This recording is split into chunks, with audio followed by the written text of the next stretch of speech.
Kalyan hyper മാർക്കറ്റിലെ എല്ലാ branded പ്രൊഡക്ട്സിനും നല്ല വില കുറവാണ്. അതിനിപ്പോ സീസൺ ആണെന്നോ വീക്കെൻഡ് ആണെന്നോ നിർബന്ധമില്ല. പിന്നെ ഇത് പിഷ്കല്ല, ഇതിന്റെ പേരാണ് സേവിങ്സ്. ബ്രില്യന്റ്. അതാണ് ചായ കുടിക്കും. വില ശരിക്കും കുറവാണ്. അതാണ് കല്യാൺ ഹൈപ്പർ മാർക്കറ്റിന്റെയും കല്യാൺ എക്സ്പ്രസ് മാർട്ടിന്റെയും ഗ്യാരണ്ടി. ലോക മുലയൂട്ടൽ വാരാചരണത്തോടനുബന്ധിച്ച് വനിതാ ശിശു വികസന വകുപ്പ് ICDS വടക്കാഞ്ചേരിയുടെ നേതൃത്വത്തിൽ അങ്കണവാടി പ്രവർത്തകർക്കായി ബോധവൽക്കരണ ക്ലാസ് സംഘടിപ്പിച്ചു. ഓഗസ്റ്റ് 6-7 തീയതികളിലായി വടക്കാഞ്ചേരി ബ്ലോക്ക് പഞ്ചായത്ത് ഹാളിലാണ് പരിപാടി നടക്കുന്നത്. പരിപാടിയുടെ ഉദ്ഘാടനം Vadakkanchery block panchayat president KV Nafeesa നിർവഹിച്ചു. സ്ഥലം വാങ്ങി അംഗൻവാടി പണിയുന്നതിനും അതോടൊപ്പം അംഗൻവാടി കേടുവന്നാണ് അവരെ പണിയുന്നതിനുമുള്ള ഒരു നയപര തീരുമാനങ്ങൾ എടുത്തത്.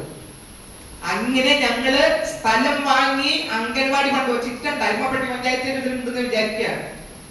അവിടെ ടീച്ചർ ഇരിക്കുന്നുണ്ട്. സ്ഥലം ബ്ലോക്ക് പഞ്ചായത്ത് വാങ്ങി.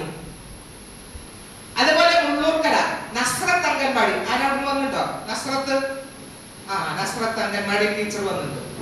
അവിടെ ഇരുന്നോളൂ. അവിടെ ഞങ്ങൾ 9 സെന്റ് സ്ഥലം പൈസ കൊടുത്ത് വാങ്ങി. കുറെ ആൾക്കാരോട് ചോദിച്ചു, ആരെങ്കിലും ഫ്രീ ആയിട്ട് തരുന്നില്ല. ആരും തരില്ല. ഇന്നത്തെ കാലം നല്ല വിലയില്ലേ സ്ഥലത്തിന്. ഞങ്ങളാണ് 9 സെന്റ് സ്ഥലം പൈസ കൊടുത്ത് വാങ്ങിയത്. എന്നിട്ട് ഞങ്ങൾ തന്നെ അവിടെ കെട്ടിടം പണിതു. 25 ലക്ഷം കെട്ടിടത്തിൽ വെച്ചു. 34 പിന്നെ കുറയാതെ 5-10 ലക്ഷം കൂട്ടിയിട്ട് വന്നു. അപ്പൊ അവിടെ നമുക്ക് ഇനി മതിൽ കെട്ടേണ്ട ഒരു പണി കൂടി അവിടെ എടുക്കുക.